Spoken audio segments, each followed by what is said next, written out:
Welcome to Jazz Time. JazzTime.com is an online store that buys, sells, trades authentic luxury watches. We make these videos so our customers can easily choose the best watch for themselves in the comfort of their own home.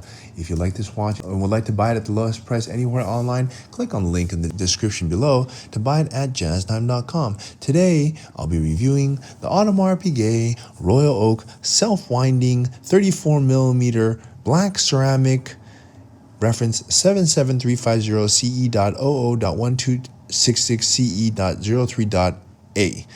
I'll tell you a little bit about the history of this watch, then I'll tell you about where it stands in the lineup of other similar Royal Oaks, and then I'll tell you about the case, bezel, dial, bracelet movement, finally try it on and give you my thoughts. So let's start with just a little history. The Royal Oak came out in 1972. It's gone on to make many different variations. It is the start of the luxury sports watch.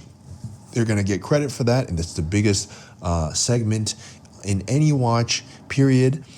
That doesn't matter what brand it is from. Everybody loves sports watches, which is why they sell above retail, and Audemars Piguet is a specialist when it comes to this luxury sports watch. In fact, they have probably the most variations. They have, and they're credited for being the originators. Doesn't mean that other companies don't have really good ones, but they are definitely up there.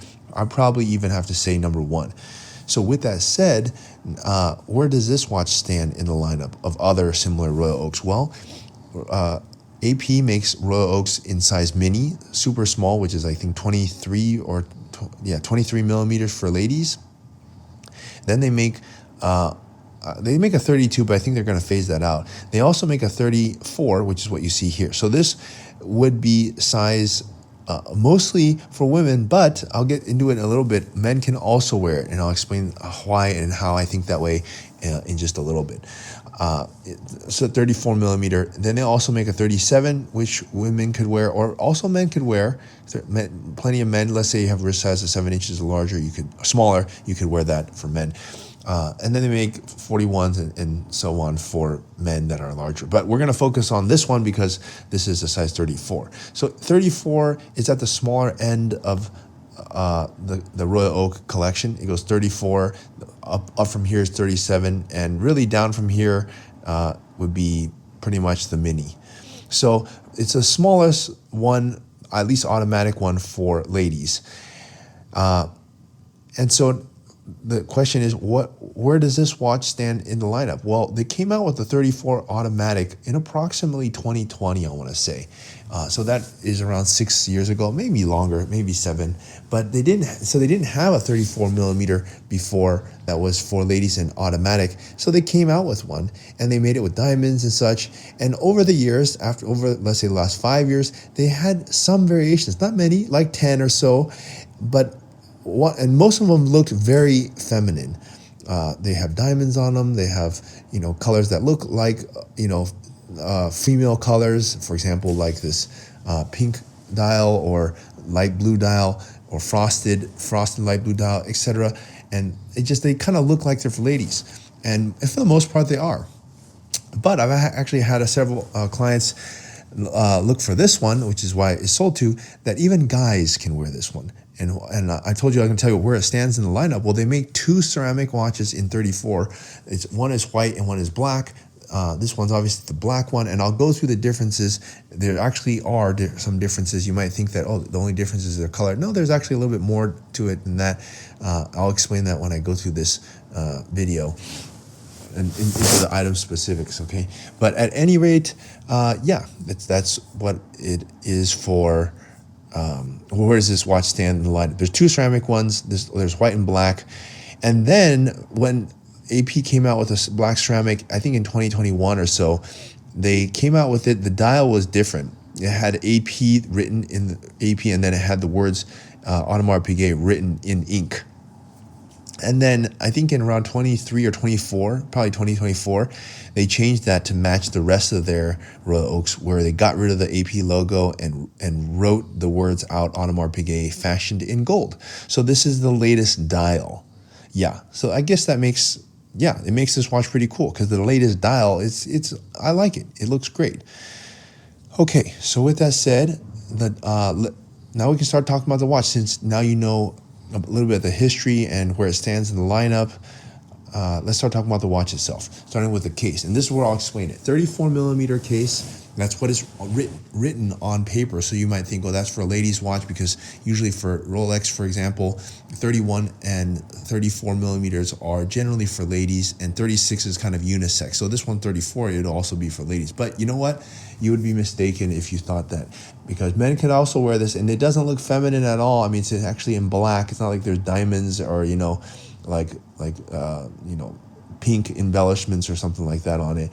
It's not like that at all. In fact, it's all black, and it has these rose gold accents, which I don't think is feminine at all, because rose gold is providing an accent. I mean, what else would they do the accent in, right? Steel would be kind of boring, and gold makes it look, fancy.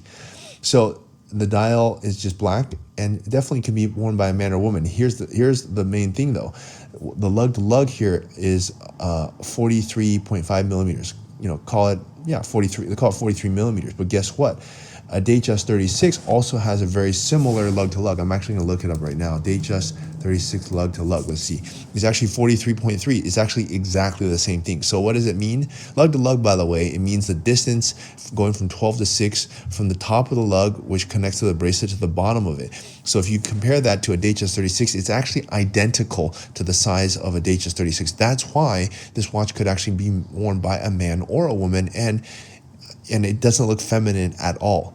Now, if you were to choose the white ceramic version, it actually, to me, it looks a little bit more feminine, but still can actually be worn by a man with a smaller wrist. So yeah, it's 34 millimeters with a lug to lug of 43, which is more or less the same as the Datejust, and has a thickness of 8.8. Call it 9 millimeters, because that's rounding up. It's not very terribly thick, but it's proportional to the size of the watch, which is 34, and I think that's very notable. Right? So, and here's the other thing. Don't forget, if you buy this watch, or if you have a smaller wrist, if you're a man, don't think that you have to buy the biggest watch, because the bigger watches on a small wrist doesn't look good. So buy the watch that fits, and if a 36 millimeter Datejust, for example, fits you well, then this watch is going to fit you perfectly.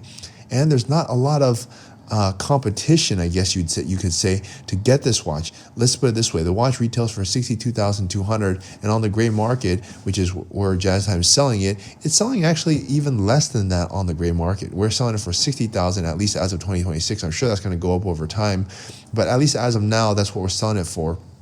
So it's actually under retail, and if you don't live in California, there's no tax, and so it's a very nice value proposition, because at the AD, you're going to have to get in line and or buy something else before you get this. So it's going to be quite a headache, and you're going to have to pay tax. It's going to almost cost you, in some places, close to $70,000. You can buy it at Jazz Time for $60,000, and there's no wait, right? So, and it's the same thing. So anyways, that's part of the value proposition, and that's the case. The bezel here is going to be made of ceramic, just like the rest of the watch, and you're going to have the accents, which are these hexagonal screws, all done in rose gold, which I really think is a nice way to display it. And it's important to have the bezel actually in ceramic, because then you don't have any wear and tear, more or less. It doesn't get scratched easily, and the watch more or less will look the same the day you buy it, and you can wear it. And it's kind of an undercover watch, right? I mean, it's all black, and so it's not so like in your face. People aren't going to know exactly what this is unless they kind of know already. So ceramic is really doing quite well. It's a great material. Actually, it's my favorite material for watches. I just think I don't really like my watch when it gets scratched. Ceramic more or less solves that problem. So yeah, although it could crack though, I should warn you if you hit it hard enough.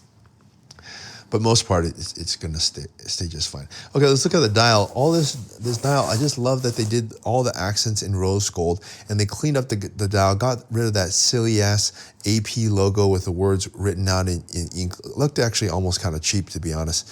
Now it's written out with the actual words Audemars Piguet, all fashioned in gold. It looks really amazing, like this clean. I mean, the words Audemars Piguet just evoke a sense of richness and high class, high-end watchmaking. And I love how the date here is actually, it's in the back, the date wheel is actually black, and the numbers are also have a rose gold accent gilt look to it, so it matches the rest of it. And I like how they match the date wheel to the dial. And this has a grand tapisserie dial, so very nice. And actually, if you even look at the crown, it's also in ceramic with a little gold accent. I think that's also quite nice. Let's look at the bracelet here. The bracelet here is just going to be all black ceramic. It's going to have a high polish down the side, beveled edge down the side, and then the interlinks are going to be the satin finish. And yeah, it's quite nice. I'll also mention this though, if your wrist is not exactly going to fit this, then you're going to need a 1.5 link. So just be aware of that. And you might actually need 1.5 links because the links are not actually 1.5. They're a little bit smaller than that. But anyways, if you buy this watch from Jazz Time, I'll help you with that. So if it doesn't fit perfectly, don't give up. But I'm only going to help you with that if you buy the watch from us. I'm not doing that for fun. So, because it is kind of a headache to get these links and advise you properly on it. So that's another reason why you should buy it from Jazz Time. Okay, let's look at the movement here. Movement is going to be, it's a caliber 5800 and has a power reserve of 50 hours. It's a beautiful movement. I can't say it's a super beautiful movement. And I think, as I understand, I remember doing other videos on this, so I did some research, and I think the movement is a Lamania movement that AP adjusted, changed, to match their requirements and redid the name on it and whatever. And that's the movement here. It was created like 5 years ago. I could be wrong about that, but I think I'm right on it as I did some research on it before for a previous video. So, okay, time to try. Oh yeah, and the buckle here is, by the way, it's different from the white ceramic in that the white ceramic one has a, I guess it's like a PVD, but the buckle's much thinner. This one's actually made of titanium, and it's a thicker buckle. I don't know why they did the buckles differently on it, but they did. So this is a titanium buckle. It's not a bad thing because on the white one, the black PVD actually kind of rubs off after some time. So it's actually maybe better to have it in titanium. Okay, at any rate, it's time to try this watch on my wrist and give you my thoughts. I really like this watch, and it can actually be worn by either a man or a woman, or a man and a husband and wife, or boyfriend and girlfriend could actually share this watch even, for the guy has a smaller wrist. And it's just a very sleek, cool watch. Not a lot of people are going to know about it. It's still every bit an AP. It's selling under retail, which is kind of rare for a Royal Oak these days. And so I'm just really going to give it definitely a thumbs up for both men and women. If you like to buy at the lowest price anywhere online, click on the link in the description below to buy it at jazztime.com. If you want to find out more about the watch you just saw in the video, you can just click below on Show More to see the full description. Then you can check the link next to model as seen in video, click on it, and you will get to the proper page where you can see all the details. If you're watching on a mobile phone, you have to click on the arrow down on the right hand side below the video to see the full description. If you like this video, please give us a thumbs up. If you would like to share this video with your friends, you can use the share button below and share it on any platform you like. If you have questions, constructive feedback, want to tell us about some mistakes or misspeaks, just write a comment below. If you want to see more videos like this, you should subscribe to our channel and visit our channel page where you can find all the videos. And if you're interested in a specific watch brand, you can check out our playlists. If you want to check the price for a watch or want to buy one, remember at jazztime.com you always get a steep discount, so you should check the prices with us. If you want to know the price for a specific watch, just go to Google, type in Jazz Time, plus the brand, model, and the details you're interested in, and Google will find the right page for you. Thank you for watching.